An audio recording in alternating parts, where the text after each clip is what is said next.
Hello दोस्तों, हमारे YouTube channel में आप सभी का स्वागत है। तो दोस्तों, एचएल से रिलेटेड एक लेटेस्ट न्यूज है।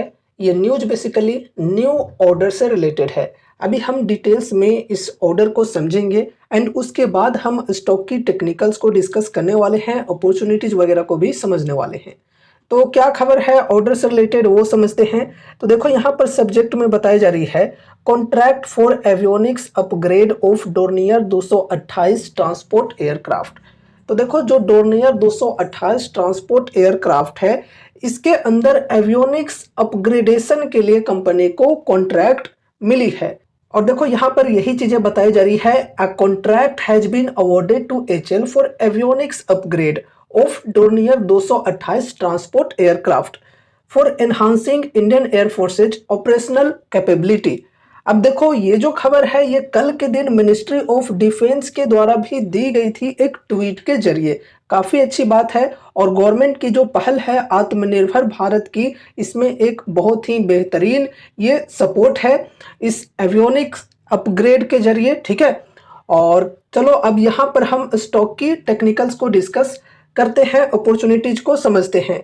देखो दोस्तों, अभी स्टॉक के अंदर डिस्काउंट की बात की जाए तो 52 वीक हाई के लेवल से तकरीबन 22% की डिस्काउंट अवेलेबल है, जो कि इन्वेस्टमेंट की शुरुआत करने के लिए बढ़िया डिस्काउंट मानी जाती है, फर्स्ट एसआईपी करने के लिए मानी जाती है। अब देखो ये कोई मतलब ऑफिशियल कहीं पे लिखा हुआ नहीं है कि फ्रेश इन्वेस्टमेंट करने के लिए, फर्स्ट एसआईपी करने के लिए इतना ही डिस्काउंट होना चाहिए। ये अपने अपने अनुसार डिफर करता है। ठीक है, लेकिन यहाँ पर फर्स्ट एसआईपी के लिए डिस्काउंट की ओवरऑल बात करें तो बढ़िया है।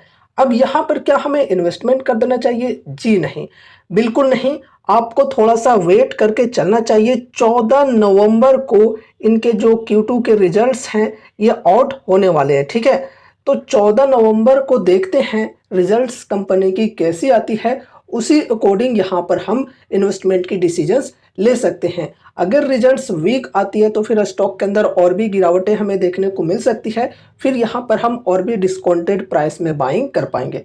और अगर रिजल्ट्स बढ़िया आती है तो स्टॉक के अंदर फिर तेजी स्टार्ट हो सकती है और उस कंफर्मेशन के साथ यहाँ पर हम एंट्री ले सकते हैं। ठीक है, तो 14 नवंबर तक का वेट करना ज़्यादा बेटर हो सकता है। बाकी अगर किसी ने यहाँ पर बाइंग कर लिए हैं ये सपोर्ट के लेवल्स पर तो अच्छी बात है। ओवरऑल यहाँ पर भी डिस्काउंट बढ़िया मिल रही थी। ये जो सपोर्ट के लेवल है 4177 की, यहाँ पर तकरीबन 26% की डिस्काउंट मिल रही थी।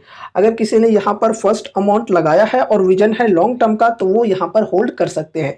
अब देखो रिजल्ट्स अगर वीक आती है तो स्टॉक के अंदर गिरावटें आ सकती है। ये सपोर्ट का जो लेवल है ये भी टूट सकता है, तो फिर नीचे अगर स्टॉक जाती है तो यहाँ पर एड ऑन करके चल सकते हैं। हर 5 से 10% की डिप पर एड ऑन करके चल सकते हैं, एसआईपीज को कंटिन्यू करके चल सकते हैं। लेकिन हाँ, ये ध्यान में जरूर से रखना कि एड ऑन करने के चक्कर में ऐसा ना हो कि अपने पोर्टफोलियो का एक बहुत ही बड़ा वेटेज सिर्फ इस एक स्टॉक के अंदर दे दिया, तो ऐसे में रिस्क काफ़ी ज़्यादा बढ़ सकती है। तो इसलिए सोच समझकर लिमिटेड वेटेज के साथ ही चलना चाहिए। बाकी देखो कंपनी बढ़िया है, फंडामेंटली स्ट्रांग है और लॉन्ग टर्म के लिए कंपनी बढ़िया है।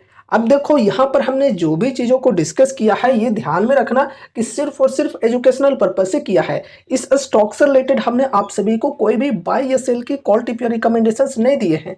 तो इस वीडियो को देखने के बाद अगर आपको कुछ भी इंटरेस्ट लगता है तो फिर आपको अपनी भी कुछ स्टडी एनालिसिस करनी है, या फिर अगर आपके फाइनेंशियल एडवाइजर्स हैं तो उनसे एक बार कंसल्ट जरूर से करना है कोई भी डिसीजंस लेने से पहले। तो दोस्तों, ये रही हमारी आज की वीडियो एचएल स्टॉक से रिलेटेड। उम्मीद है कि इस वीडियो के माध्यम से आपको कुछ यूजफुल इन्फॉर्मेशन मिलेंगे। तो वीडियो को लाइक करके चैनल को सब्सक्राइब कर देना और मिलते हैं अगले नए वीडियोस के साथ। तब तक के लिए बाय बाय।